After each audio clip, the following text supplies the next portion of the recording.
প্রেম করে বিয়ে করছি, এখন বিয়ে করলাম আজকে হুজুর 1 বছরের উপরে হয়, কিন্তু আমার বউ কোনোভাবেই আমার মা বাবার সামনেও যাইতে চায় না, তাদেরকে 1 গ্লাস পানিও আগায় দিতে চায় না কোনোভাবে। হুজুর আমি আমার সর্বোচ্চ অনুরোধ করছি, মা বাবার সামনে একটু কথাও বলতে চায় না, যে সে কোনোভাবেই তার এক বক্তব্য যে সে আমার এই গোলামি করতে পারবে না, সে আমার এটারে গোলামি করে, এটা নাকি গোলামি করা।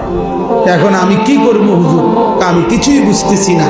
রাগ করে একদিন তালাক দিয়ে ফেলছি, এরপরে এখন আবার সে বলতেছে থাকবে, এখন আসে, এখন আমি কোনো সুখ পাইতেছি না, শান্তি পাইতেছি না, কোনো উন্নতি পাইতেছি না। তা আমি বললাম তালাকও দিলা, আবার অহন থাকো, আবার প্রেমও করলা, তোমার মা বাবারও খবর হয় না, এত সদবদ কথা বললাম, জিন্দিগিটা তো একটা সদবদ বানাই দিয়েছো। হ্যাঁ, যে মেয়েকে তালাক দিয়েছ, এবার তার প্রতি যদি তোমার হাজার ভালোবাসাও হয়, যে মেয়েকে তুমি তালাক দিছ, এবার যদি সে রাবেয়া বসরির মতো আচরণও করে, তারপরেও তো সে তোমার জন্য হারাম।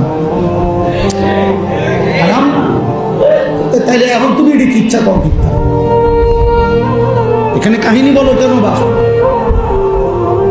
বগুড়া বাড়ি।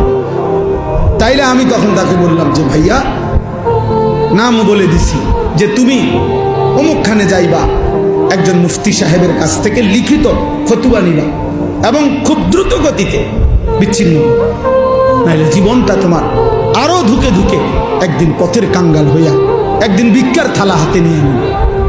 কারণ এত বড় হারাম করো না।